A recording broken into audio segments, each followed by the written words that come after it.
मन कहाँ रहता है? मन दिल में रहता है, मन दिमाग में रहता है, मन फेफड़ों में रहता है, कि शरीर के किसी और हिस्से में रहता है? कभी आपने ये नहीं सुना होगा कि दिल के जीते जीत है, दिल के हारे हार। आपने हर समय ये सुना होगा कि मन के जीते जीत है, मन के हारे हार। आपने कभी ये नहीं सुना होगा कि दिमाग के हारे हार है, दिमाग के जीते जीत। आपने हमेशा ये सुना होगा कि मन के जीते जीत है, मन के हारे हार। तो जब फिजिकली रूप में, भौतिक रूप में, शरीर के हिस्से में, किसी भी हिस्से में मन नहीं पाया जाता, तो मन से ही चीजें क्यों संचालित होती हैं? और जब मन से ही चीजें संचालित होती हैं तो मन होता कहाँ है, रहता कहाँ है? विचार कैसे पैदा होते हैं? क्या मन में विचार पैदा होते हैं, या विचारों का उद्गम स्थान कोई और है? एक्सपीरियंस कैसे होते हैं, अनुभव कैसे बनते हैं, जो भावनाएं पैदा होती हैं वो कैसे होती हैं? वैज्ञानिक तौर पे यदि देखेंगे तो न्यूरोलॉजी के तौर पे एक तर्क दे देंगे, लेकिन एक समय पर जाकर, एक लिमिट पर जाकर, एक सीमा पर जाकर वो अटक जाती है। साइंस जो है निरुत्तर हो जाती है, उसके पास कुछ बहुत ज़्यादा सटीक जवाब नहीं होता।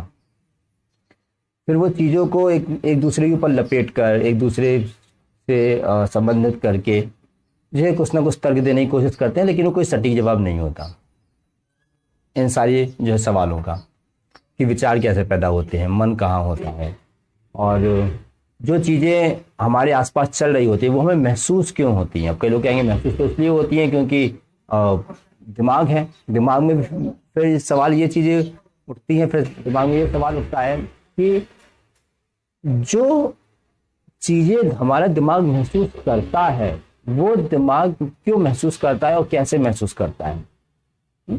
और इसकी भी फिर गहराई में उतरने के बाद फिर वही सवाल आ जाता है कि जो कुछ भी महसूस हो रहा है वो हो ही क्यों रहा है, वो महसूस क्यों हो रहा है, वो हमें इतने समय तक हमारे साथ अनुभव बनकर जो है क्यों रह रहा है, अनुभव हो ही क्यों रहे हैं, महसूस कोई चीज़ हो ही क्यों रही है।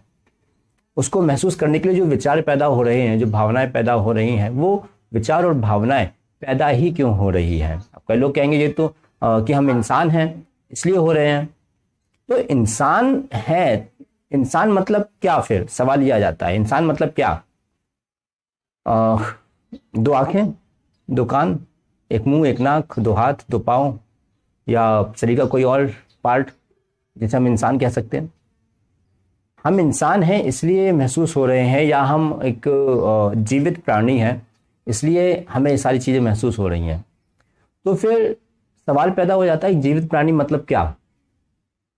शरीर का कोई हिस्सा जीवित प्राणी है क्या? अगर शरीर का वो हिस्सा काट दिया जाए तो क्या एक पर्टिकुलर हिस्से को काट देने के बाद वो जीवित प्राणी नहीं रहता है? एक दो हिस्सों को काटने के बाद तो वाकई में जीवित नहीं रहता है। लेकिन जैसे हाथ पाँव जैसे जो पार्ट हैं, क्या उनको काटने के बाद फिर इंसान जिंदा नहीं रहता? बिल्कुल रहता है। तो सवाल आके वहीं अटक जाता है कि इसकी गहराई में भी फिर क्या है। क्या मन कोई फिजिकली किसी पार्ट वाले जगह पे रहता है या नहीं? अगर नहीं तो फिर क्या है? क्या मन चेतना का एक भाग है या मन ही चेतना है? क्या मन अहम का एक भाग है या अहम ही मन है? क्या मन और भ्रम ये दोनों एक ही हैं, या मन भ्रम का एक पार्ट है, या भ्रम मन का एक हिस्सा है?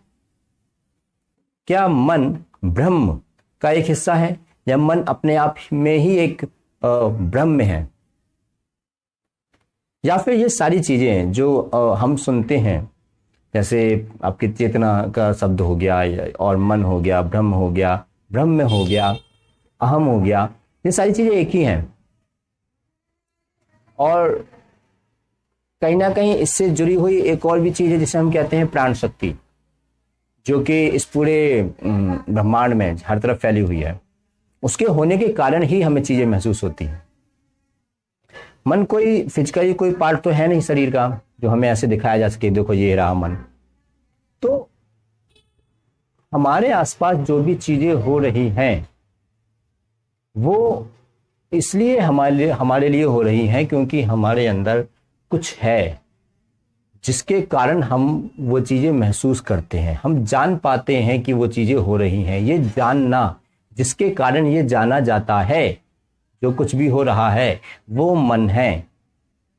और मन मेरे विचार में चेतना को हम कह सकते हैं, चाहे हम उसे चेतना कह लें, चाहे हम कह लें, चाहे भ्रम कह लें, चाहे भ्रम में कह लें, चाहे मन कह लें, बात एक ही रहेगी। जब तक उसका केंद्र हमने बाहरी बना के रखा है, एक्सटर्नल बना के रखा है, तब तक हमारे लिए वो एक फिजिकल है, तब तक मन एक फिजिकल फॉर्म में है। लेकिन जब उसका केंद्र, ये जो जानने का एक कंसेप्ट है, जो मानने का एक कंसेप्ट है, जब इसका सेंटर, जब इसका केंद्र आंतरिक हो जाता है, इंटरनल हो जाता है, तब वो चेतना के रूप में हमारे सामने आता है। जब उसका सेंटर जो केंद्र है वो एक्सटर्नल होता है, तब मन जो है वो बाहरी चीजों से जुड़ा हुआ होता है। हम बाहरी चीजों में मन को देखते हैं। तो मन कहीं नहीं है, मन कहीं नहीं है, लेकिन मन के कारण सब कुछ है। जो कुछ है वो मन का विस्तार है। हम मन में उठने वाली भावनाओं को संतुष्ट करने के लिए अपनी चारों तरफ 10 चीजें फैला के रखते हैं, है ना। जो भी परंपराएं बनती हैं और इंसान जो भी काम करता है, नाते रिश्तेदारी निभाता है, जो कुछ भी करता है लाइफ में, मन को संतुष्ट करने के लिए करता है। और यदि मन संतुष्ट हो जाए तो शायद फिर वो कुछ करे ही ना। मतलब हम उस चीज को संतुष्ट करने के लिए कर रहे होते हैं जो एक्चुअली फिजिकल रूप में कहीं एग्जिस्ट ही नहीं करता है।